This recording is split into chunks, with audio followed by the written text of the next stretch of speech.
Matthew 16. The Pharisees and Sadducees came to Jesus and tested him by asking him to show them a sign from heaven. He replied, "When evening comes, you say, 'It will be fair weather, for the sky is red.' And in the morning, 'Today it will be stormy, for the sky is red and overcast.' You know how to interpret the appearance of the sky, but you cannot interpret the signs of the times. A wicked and adulterous generation looks for a miraculous sign, but none will be given it except the sign of Jonah." Jesus then left them and went away. When they went across the lake, the disciples forgot to take bread. "Be careful," Jesus said to them. "Be on your guard against the yeast of the Pharisees and Sadducees." They discussed this among themselves and said, "It is because we didn't bring any bread." Aware of their discussion, Jesus asked, "You of little faith, why are you talking among yourselves about having no bread?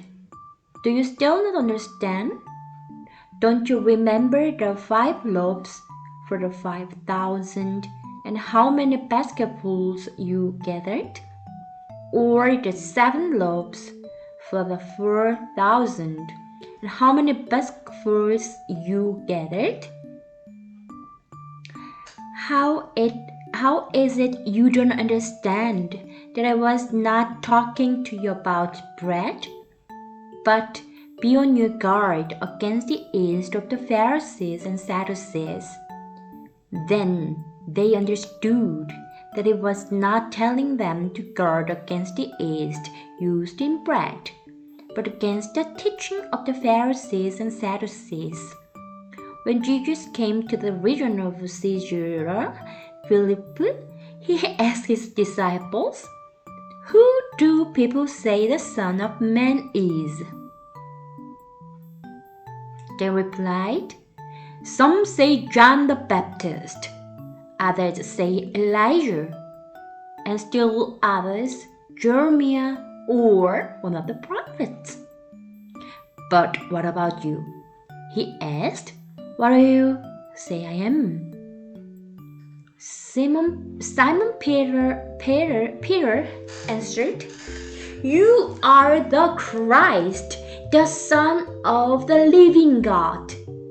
Jesus replied, "Blessed are you, Simon, son of Jonah. For this was not revealed to you by man, but by my Father in heaven. And I tell you that you are Peter, and on this rock I will build my church, and the gates of Hades will not overcome it. I will give you the keys of the kingdom of heaven. Whatever you bind on the earth will be bound in heaven, and whatever you loose on earth will be loosed in heaven." Then he warned his disciples not to tell anyone that it was Christ. From that time on, Jesus began to explain to his disciples that he must go to Jerusalem and suffer many things at the hands of the elders, chief priests, and teachers of the law, and that he must be killed, and on the 3rd day he raised to life. Peter took him aside and began to rebuke him. "Never, Lord," he said, "this shall not happen to you." Jesus turned and said to Peter, "Get behind me, Satan. You are a stumbling block to me. You do not have in mind the things of God, but the things of men." Then Jesus said to his disciples, "If anyone would come after me, he must deny himself and take up his cross and follow me.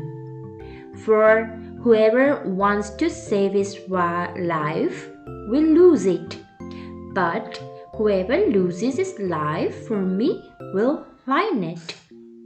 What good will it be for a man if he gains the whole world, yet forfeits his soul?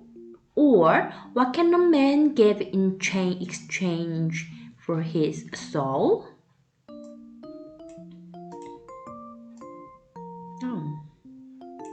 For the Son of Man is going to come in his Father's glory with his angels, and then he will reward each person according to what he has done.